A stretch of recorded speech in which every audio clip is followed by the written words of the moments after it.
Magandang araw mga kaibigan. Bigyan natin ng reaction opinion itong post ni Attorney Levito Baligod. Isinight niya ang pahayag ni Congresswoman Loistro tungkol sa nakalagay sa konstitusyon. Sabi ni Congressman Woman Luistro, what the Constitution provides is 2/3 of all senators. It used all. It did not use 24. So it is important to hear as well what the Supreme Court may say about this.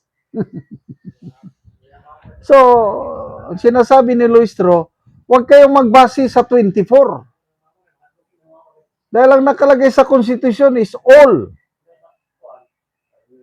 So, hindi 24.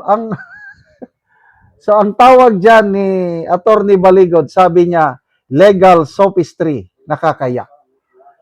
First time kong makam across, marinig o mabasa ang word na sophistry. S-O-P-H-I-S-T-R-Y. So, sinerge ko, ano bang ibig sabihin ng legal sophistry? Ang meaning ng legal sophistry is the practice of using highly clever, intricate, or superficially plausible arguments to manipulate o parang bend the law to manipulate the law even if the reasoning is fundamentally invalid, deceptive, or contrary to the spirit of justice. It prioritizes winning an argument over discovering the actual truth.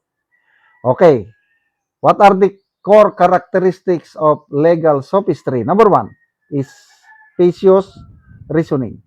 Arguments are structured logically at a glance but rely on flawed premises or deliberate misinterpretation. Then, semantic quibbling. Exploiting technicalities, loopholes, or ambiguous definition in the law to bypass the ethical intent of a statute. Weaponized rhetoric uses eloquent persuasion and linguistic maneuvering to mask a weak or unjust legal position. Dito, common examples in practice. Redefining definitions. Arguing that a common sense action, example, sharing a file does not meet the exact dictionary definition of a crime, theft, despite causing the same harm. Precedent manipulation, selectively citing past court cases and stretching their rulings out of context to fit a completely different scenario. In the legal field, a certain amount of this legal sophistry, often called zealous advocacy, is required by defense attorneys and prosecutors to fulfill their ethical duties to their clients. However, when pushed to an extreme, it is viewed as an intellectually dishonest tactic that erodes public trust in the legal system. So, ganyan. So, manipulating the law. Bending the law din ang naintindihan ko. Yung legal sophistry is bending the Constitution. Bending the law. Ay, nako. Sige. Kasi nga, sinasabi, Congressman Chua, dapat ang mga senators lang na present sa impeachment trial ang pwedeng makaboto. Okay. Granting, masunod yon. So, 22 lang ang senators present. Wala si Bato, wala si Jinggoy. Kaya parang ang nakikitang gusto nilang mangyari, so 22 na lang ang senators. So yun ang all. 2/3 of all. So yung all, sinasabi, 22 na lang dahil wala yung dalawa. So, dapat, kunin mo ang 2/3 ng 22. Kinompute ko ngayon ang 2/3 is 14.6. Oh, so, kailangan nila ng 14.6 votes to convict. Ay yung 0.6, i-round up mo yun, 15. So, at least nabawasan nila from 16, naging 15. Oh. Meron ba silang 15 senators? Sabihin mo na lang, i-round up mo ng 14. 14 senators. Meron ba silang 14 senators? 12 lang sila. And then, yung 12 sila, nakikita ko dyan, hindi lahat yung 12 boboto ng conviction. May mga may mga abstain. Sabi ng isang political analyst, 4 lang ang sigurado na mag-vote ng conviction. Risa Ontiveros, Pangilinan, Lacson, and Soto. Idagdag ko na lang din, Pangilinan.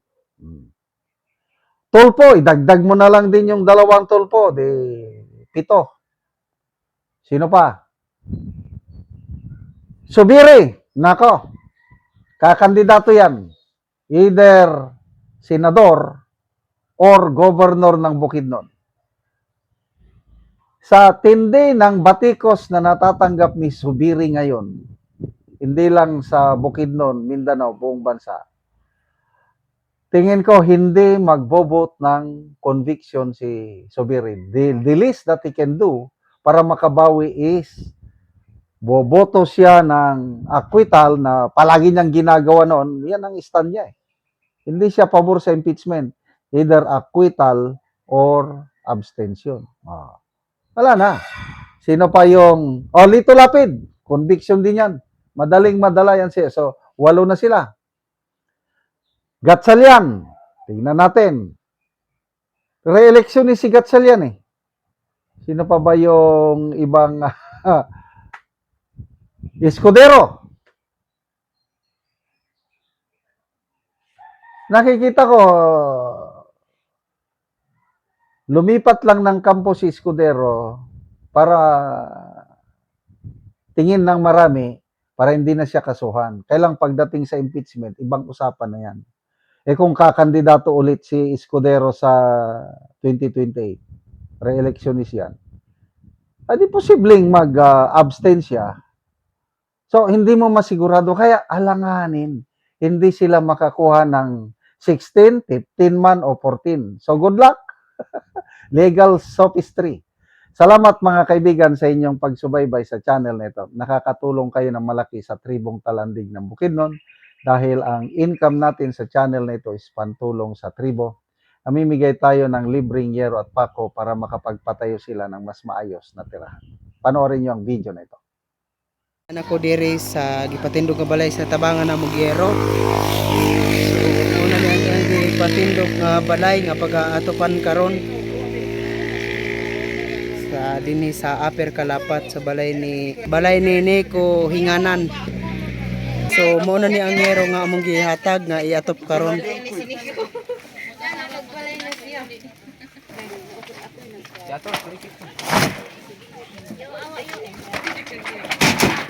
Duduk ke kapatan dan dimensi.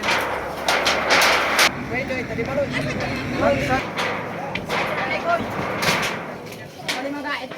Sige, sapat tayo sa. Ipag sa pawa yan nga eh. Ikaw nagdakot ka sa balay. Ikaw na. Ayun na kan sa lansang. Satun. Dito kas tayo. Ang sinunod siya pa sa inyo taod. Ato inabay din mo.